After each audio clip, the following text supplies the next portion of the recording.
All Now right. you are. Justin, we started with you last time. Let's go ahead and start with you this time. So the way we do this is we kind of snake. So we'll go Justin, we'll go me, we'll go John. John will pick his next one, then me, then Justin, and then so on and so forth. So Justin, who's your number one coach after 2023 in the Big Ten right now? Matt Rule. No, I'm just playing. Jim Harbaugh. Jim Harbaugh. Got to be number one. I agree. Jim Harbaugh is my number one as well. John, I think I can put it there for you, correct? You know, I was actually thinking about PJ Fleck. I really like the Oh road God, the boat. don't do that, please. Yeah, no. I It's like obviously you too much for you to do that. Harbaugh won the freaking natty. Yeah, you can't not put him first. All right, who's second for you, John? Okay. This pains me to do it, but I'm going to say Ryan Day. It's okay. I put Jim Harbaugh one. I think you can put Ryan Day too. Right? Yeah, I put Ryan Day too as well. He's not done so great in the big games and things like that, but I also look at this list and say who really has. So, right. Ryan Day. Justin, are you along those same lines? Yeah, I figured this would be 1 and 2. I almost wanted to mix things up and go James Franklin. I just couldn't do it. I absolutely You really have the Ohio State fans going after you. I tried to mix it up, but I couldn't do that. All right, so who's your number 3 then? My number 3 is James Franklin. Okay. I'll go James Franklin at 3. Yeah, he's I know that Penn State's not quite over the hump, but I think they're a couple of pieces away from being, getting over that hump. I like James Franklin as a coach. It just maybe something I like in James Franklin. I'm partial to him, but I got him ranked 3.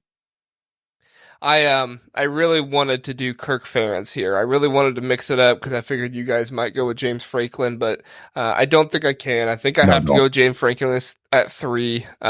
So I guess that gives you a hint to who my number 4 is. But yeah, James Franklin at 3. Who do you have, John? Kirk Ferentz. Oh, so you do? Okay. No. All right. God. I like James Franklin. James Franklin is one of the most fraudulent coaches, I think, in the history of college football. He has skated in his career on one fluke win against Ohio State in 2016. Dang, you're coming from jugular. He won against a depleted Utah team in the Rose Bowl. He cannot. Kirk Ferentz has actually won things. He's won the Big Ten West multiple years. He somehow gets 10 wins with defense alone.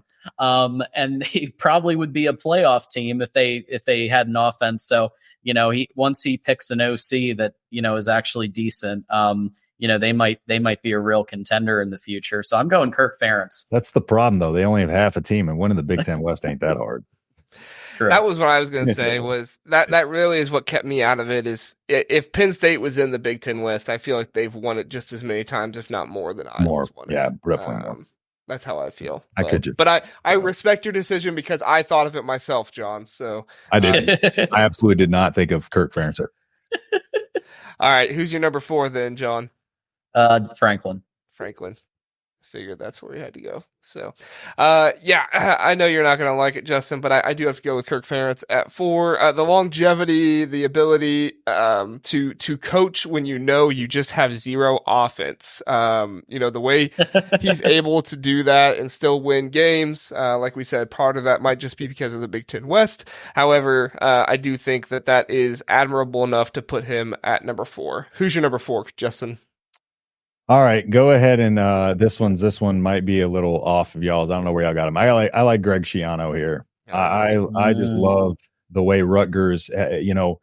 Rutgers coming into the Big Ten, it seemed like a massive mistake by them, and what he's been able to do there, bring the physicality of that team. I mean, they're for what they lack in terms of just resources.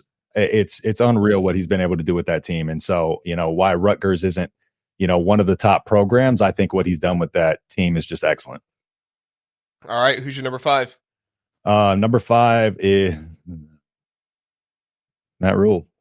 All right. I had to do it. I had to throw him. I had to throw him up there 5. Just not just what he did last year, but what he's been able to do improvement wise since he came in such a short amount of time. It's a night and day compared to what Nebraska has even been. Since 2016, it's been that long since Nebraska has even sniffed a winning record. And he did it. He won 5 games and nearly did it with whatever that quarterback room was we had last year, and he's recruited well. So I might be a little biased here, but I'm gonna go Matt Rule 5. I think it makes sense. I'm gonna go here, and you guys might disagree with me, probably will, but I'm going with Brett Bielema at 5. Wow! One of the reasons That's why high. is because he had his high. good seasons at Wisconsin. He's proved it in the Big Ten, and for me, that's going to be a lot. Is can you win in the Big Ten? Can you do these things? He did win at Wisconsin. I thought about Luke Fickell, but at the end of the day, I said, look, Luke Fickell has won at Cincinnati. Luke Fickell has not won in the Big Ten yet. We can give him the injuries and all that stuff last year. That's fine. But at the end of the day, Brett Bielema has won in the Big Ten, and he almost won the Big Ten West last year. He was actually a few plays away versus Michigan in winning the Big Ten West last year. So he is one of the few coaches that has given Jim Harbaugh a good game these past few years. True. And I think he's doing some really good stuff with an Illinois program that kind of like you said with Rutgers is just not been great of recent, and he's kind of turned it around. So John, who's your number 5? I'm going for the Big Ten Coach of the Year, David Braun. All right. I thought Northwestern in my preseason predictions was going to go 2-10 with the scandal, the weenie wash, all the things that were going on with that program. David Braun was put in an almost impossible position. He was able to rally the team, somehow get to 8-5, including a bowl win. I mean, that's incredibly impressive. And I very few coaches, I think, would have been able to accomplish. I mean, we talk about Greg Schiano. Greg Schiano hasn't had 8 wins. Has he? Maybe he had 8 wins this year. How many wins did he have? 6, 7? I think he got to 8 with the bowl win, didn't with he? the bowl game. Okay. Yeah. Or no, he went to 7. He was 6 and 6. So, but like, it's an incredible overachievement of expectations, and I think you got to put him. He won the Big Ten Coach of the Year. He won the Newcomer Coach of the Year. I'm going David Braun. Before we get to your next one, I just want to make sure Sonny's comment is put up there. Sonny knows ball as well. Thank you. I think coming off of post 2023 head coach rankings, I saw that Illinois team played in Nebraska, and they were the only team that ever shot themselves in the foot more than us. That's coaching. All right, John, who's your number 6? I'll go Matt Rule here. I like it. So Matt Rule is a proven program builder. At every stop other than, in college, he has been able to turn programs around, from Temple to Baylor, taking them from like 1 win to 11. Very impressive. And he's starting to do it at Nebraska. He did go 5-7, but this is a team that, was really, really underachieving with Scott Frost. He's brought back the physicality in practice. He's brought back, having to actually tackle people in practice. The defense has improved tremendously. I think offense has been a challenge at times, but I think he's proven it at all of his stops that he's earned a pretty high spot on here. I debated 6 and 7 a lot, but I'm going to go with Luke Fickell here. Okay. It's hard for me to leave a guy out of the top 6 who's made it to the playoffs. Yeah. I know that was at Cincinnati and all that stuff, but he got there. Granted, he got killed in the playoffs, but he got there with a G5 team, and I think he deserves enough credit for that to be top 6. So, all right, Justin, who's your number 6? Yeah, Luke Fickell. I'm going Luke Fickell for many of the same reasons you mentioned, just his success. And I think he is the perfect coach for Wisconsin. He was, when Nebraska was in the running for head coach, it was Matt Rule and Luke Fickell were, I had Luke Fickell ahead. I had Luke Fickell was my preferred option. We didn't get him, of course. So I think he's a great head coach. I like Luke Fickell a lot. Very good. Number 7? Kirk. No. Yeah, Kirk Ferentz. Damn okay. It. I wanted to move him lower. I got to go Kirk Ferentz here. Whatever, man. I don't want to talk good about him. Let's move on. It's fine. Hey, I had to say so many nice things about Jim Harbaugh today. You can say 1 or 2, but that's all right. No. Just similar to what John said, just what he's been able to do. Like 10 wins is not easy to do, especially when you have half a team and brain dead offense. So. My next one is Greg Schiano. Like much of what you said, and I also like the coaching staff additions that he's made lately. I think that's an underrated part of head coaching is making the right staff adjustments, and I think Schiano's done that lately. And the portal's really helped him. He's gotten some good players in there that he wasn't able to before. And I think they're going to build off this season and be a bit more of a problem than I think than other teams give it credit for. So, John, your number 7. I'll go Fickle here. Like you said, he made it to the playoff with Cincinnati. His first season at Wisconsin, it could be argued that he underperformed a little. They're still figuring out that air raid situation on offense, but I think they'll do well this season. And he's proven it in the past. So he can build programs. But I'm putting him 7. Very good. All right, who's your number 8? I put Schiano here. He's again, he's pretty much the best Rutgers could possibly hope for. And funny enough, they almost fumbled the bag and didn't get it. I was very close to fumbling that negotiation, but they got him for the second tenure. And let's face it, he can build a run game and he can build a defense. Yeah, Tennessee almost had him too, but that whole drama that happened there. My next one is Matt Rule. Matt Rule, he can build programs, does a really good job. I think that he kind of got a bad hand this season with the turnovers by the quarterback and stuff like that, and injuries and all those things. 8 out of 11 starters. Yeah.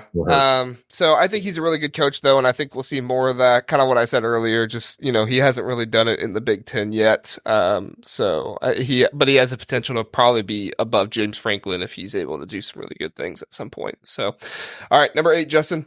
David Braun here for me. Just completely monumentally impressed with what he was able to do. And I think the only reason he's this low is just, small sample size. Let's see what he does moving forward. If he continues this success, he's naturally going to climb way up this list. So, yeah, a lot to like for Northwestern there. I agree. Number 9. I had Kurt. Dude, I can never pronounce his name. Just go with Kurt. Kurt Cignetti. Cignetti. That's it. Dude, I don't know why. For the life of me, I can't pronounce his name. I love that Indiana fans are all over Twitter with cigarettes in their Twitter. No, just not a lot to go off of there. Short, not a super long tenure either in the Big Ten. But I just think what he's been able to do there again at a school that's not known for football. He's done a good job there overall. So I think 9 is fair. Yeah, I think he's around that spot for me too. I'll say him soon, but I gotta go with David Braun first. A lot of what John said, I just think that we need more than one season to kind of see it in the Big Ten. So that's my spot. John, who's your number 9? We'll go Brett Bielema here. Obviously, had an incredible season last year. Took Michigan to the buzzer. I was at that game. I was definitely thinking, did I just fly from Florida all the way to Ann Arbor for us to lose to Illinois? So luckily Jake Moody saved that from being the first loss that year. And even this year it took a bit of a dip, but that was expected with all the talent going to the NFL. So I think the program, look, from where it was before he got there, a dumpster fire. Mm-hmm. Where it is now, a pretty stable program. That has future and has promise. Yeah, I agree. All right, who's your number 10? I'm gonna go Mike Locksley, and he's somebody who I think, a lot of us probably would have had higher, except there's just again, sample size and the various different coaches that have done things, and it's kind of hard to evaluate because some of them have won national or gotten Kirk Cignetti got to a national championship game in the FCS. Like where do you rank these things sometimes? But Mike Locksley took a Maryland program that was struggling, You can argue a lot of that was Talia, but he was able to build a pretty significant offense around Talia. The defense improved this year.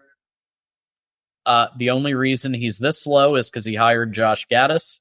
I don't understand that decision at all. And Kevin Sumlin, but Josh Gaddis gets a special place in my heart for WTF. So I'm putting him 10. All right. I'm actually going to go with Jonathan Smith at 10. Sorry, John. I know that hurts you a little bit, but I was just really impressed with what he did at Oregon State. I think that he did a really good job there, not just with one quarterback, kind of like you were saying with Talia, with Mike Locksley and stuff, but with different quarterbacks. And he's building a good coaching staff at Michigan State, I think, as well. He's getting some good players out of the portal. Granted, some of those were his players at Oregon State, but still good players that he's able to get there. So, I'm high on Jonathan Smith, and I think it's going to be a good season. Not a great season, but a good season for Michigan State. All right, Justin, who's your number 10? Yeah, I'm going to go Mike Locksley here as well. Just, he would be higher on my list if, the debacle, towards the later half of the season didn't happen. But again, just, I think he's building something there that can be sustainable with the style they play. And, he's able to go out and, he's going to be able to recruit offensive guys to this team. He's going to be able to go out and get quarterbacks. I just think, just what he's done since he took over just has Maryland on the upward swing. And we saw that through the first 5 games. I just think the more he's there, the more he can get, the depth and the, hopefully bring some guys in that maybe are better, suited for his staff. But I like Mike Locksley a lot. Just he's made Maryland fun. So yeah, I'll put him there. And then I would have to, at 11, I'll finally put Brett Bielema. Sorry, Sonny. Again, just coming off of this season, I think Illinois looked, at times like a train wreck. And I think at this point, Bielema should be, I think the team should look a lot cleaner and play a lot cleaner than they did at a lot of points this season. Again, the Nebraska game, especially Illinois, and that wasn't the only game. They just looked undisciplined, and they were just giving the game away left and right. I think they only scored 7 points in that game. So those are things that a guy like Bielema should already have kind of coached out of these guys, the small disciplinary stuff. So we'll see moving forward what he can do there. But I'll put Bielema there. Sorry, I forgot to even put him there. I was looking at something in the chat. Oh, number 11 for me is Kirk Cignetti. I think that Kirk Cignetti had a really, really good team at James Madison, and I think that he's coming in with a lot of hype, and he's bringing in some good players that aren't just his players at James Madison. I fully expected him to bring Jordan McLeod in, but he actually went and he got Curtis Rourke out of Ohio, which I think he is a much better quarterback than some people realize. So I think he could be good for Indiana. We'll see. It kind of goes back to expectations. What can he accomplish? Those kind of things. But at least for now and what he has in his history, I'll go with Kirk Cignetti. John, who's your number 11? Yeah, you got to hand it to Indiana for hiring Kirk Cignetti. I'm picking him. They could have just phoned it in and picked a coordinator and promoted them. They didn't do that. They went and they got the guy who's crushing it at James Madison of all places. He did get to an FCS national championship, built that team and did a great job there. Obviously 11-1 his final season at James Madison. So for those reasons, I'm putting him 11th. Makes sense. All right, who's your number 12? Okay. I'm going to go Jonathan Smith. He did coach Oregon State to have a Pro Football Focus top 5 O-line last year.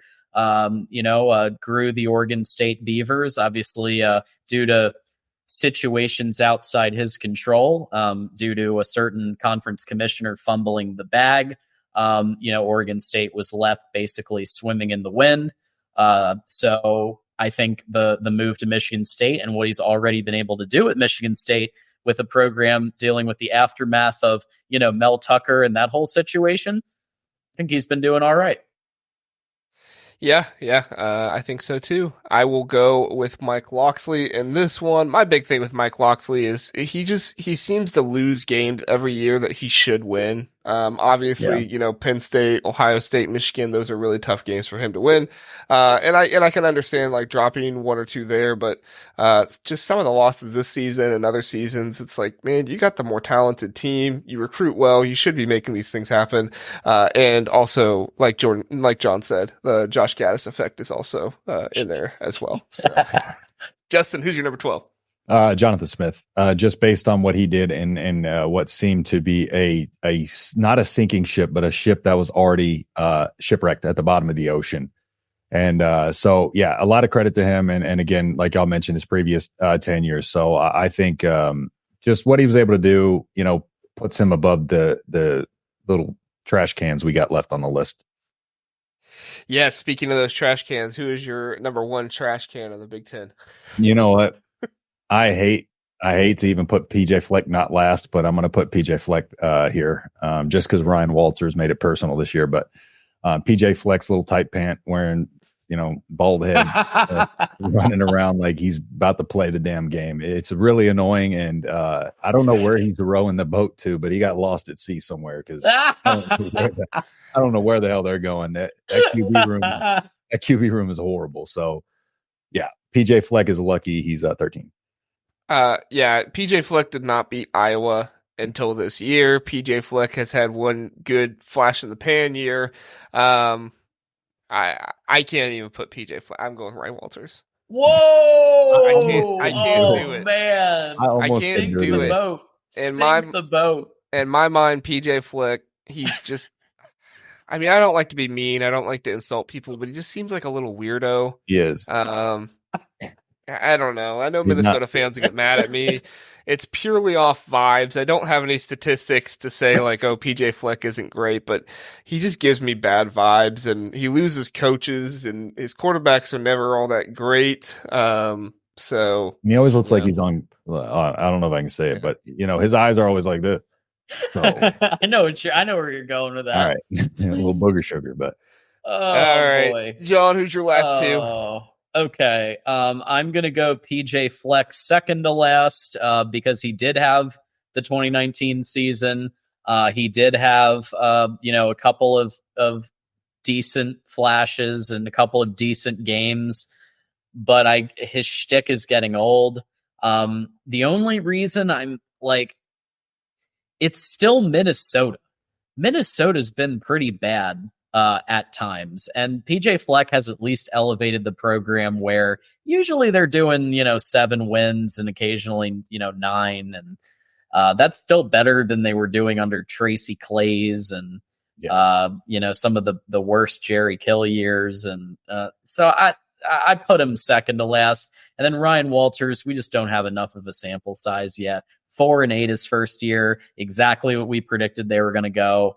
We haven't seen enough yet, and he could very well be due for a big second year, but with everybody coming in and it becoming an 18 team Big Ten, I doubt it. He's probably going to stick around 4 to 5 wins. So 14th, Ryan Walters. And he talks a lot. In the lead up to our game, he was a little mouthy for where he's ranked on this list. So.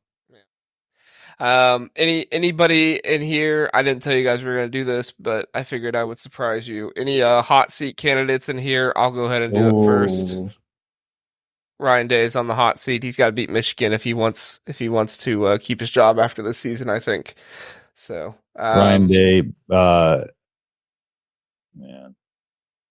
I don't know. I don't want to say, dude. If Bielema has a failure of a season. I think Mike Loxley is. I'm just trying to get Sonny in there. Loxley definitely. I would put Loxley on there. I think Kurt Ferentz is too liked. No, I'm just he won't get. Yeah, no, he's basically God in Iowa. He's Iowa. He is Iowa. So yeah. I think that. You think PJ Fleck? Is PJ Fleck on the hot seat, Justin? That's what I was thinking. I was almost tempted to say PJ Fleck, but yeah, it's tough just because the expectations are so low in Minnesota. But I'm gonna predict the future, and looking at the QB room he has, he's not going to do well. And I think he might be on the hot seat next year. Okay, so we'll say, hot seat. Yeah, he's on a very, very mark. warm seat right now. We'll say hot seat question. Oh, I messed that up. John, you have anybody on the hot seat? Yeah, I'm going to put third base Ryan Day on the hot seat. He needs to beat Michigan. The offense without Marvin Harrison Jr. Woof. Yeah. It was not good. that was hard to. Marvin Harrison Jr. just showed how generational of a talent he is, because without him, that's not a good offense. So yeah, he needs to shore that up he needs to hire an OC, and he needs to be the CEO. He needs to hire a really good OC to kind of be the head coach of the offense and just be the CEO of the program. I'm also going to do it for PJ Fleck. I think, like I said, I think his shtick is running out. And he needs to prove it this upcoming year. If he has another disappointing season, I think they might look elsewhere. That is just wild. We rank the second best coach in the conference on the hot seat, and almost it's just because of how crazy Ohio is. Like, it's just so crazy. I get it, man. Dude, I'm one of them. I love Ryan Day. I think that Ryan Day is just like a really good person, and I want him to succeed really bad. But at the end of the day, if you can't beat Michigan, you can't be the head coach at Ohio State. Right. It's just the way it is. Expectations matter, and they're high there. Yeah. So, and you can't lose to Missouri by only scoring 3 points. I don't, I understand you're a third string quarterback but you can't do that. So Ryan Day's in that tough position that we all talk about DeBoer being in, where you're following like the legendary, one of the legendary coaches, not the legendary, because there's been multiple at Ohio State, of course. But coming off of Urban Meyer, it was tough shoes to fill. But especially that long streak. Yeah, I figured. It's so crazy because the guy who was a midnight kick away from probably winning the title last year, and basically was pretty damn close to beating Michigan this year.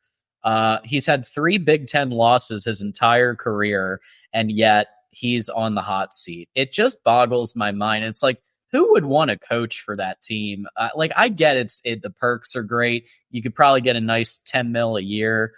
Great facilities, NIL, etc. But the expectations, the mental health has to be down the toilet, because the expectations are you lose to Michigan by 1 point, the season's ruined. And that's just tough, because Michigan's much better than they were when Urban was playing them. I hate to tell you. Urban gets all this credit and everything. And 7-0, 7-1 if you count his loss at Florida. But 7-0 at Ohio State. But 7-0 at Ohio State. But he was facing Brady Hoke half of his tenure. Yeah, he was. Let's be honest. He was facing the early Jim Harbaugh years before he figured it out and hired Mike McDonald. So I just think, it's just a different era, and the expectations I think are a little too high. And but he's on the hot seat because he needs to beat Michigan. I would say the only thing that he could do next season, if he does lose to Michigan, which is completely possible because he almost did it before, is make it to the national championship game. Yeah. I didn't even say he has to win it. If he just makes it to the national championship game, gets a playoff win, shows he can beat a good, top tier team, then for me, at the very least, I don't think it would be everybody, but for me, at the very least, I would be okay with him staying another year. I think if he beats Michigan and makes the playoff, I think he might be safe for another season. If he beats Michigan, he's good. Yeah. If he gets 9 wins and beats Michigan, he's good. That's all people care about. Yep. That is a good point.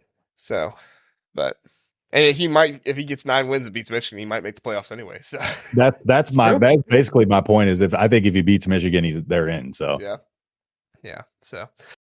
Listen to the Big Ten Huddle. Please do like and subscribe. We appreciate that. If this was your first time listening, we are the Big Ten Huddle. We cover all things Big Ten football and basketball. We have a long episode every Sunday, Tuesday, and Wednesday night, all at 9 o'clock. So come in, check us out, get in the chat, let us know what you're thinking. We would love to have you join us and learn more about the Big Ten.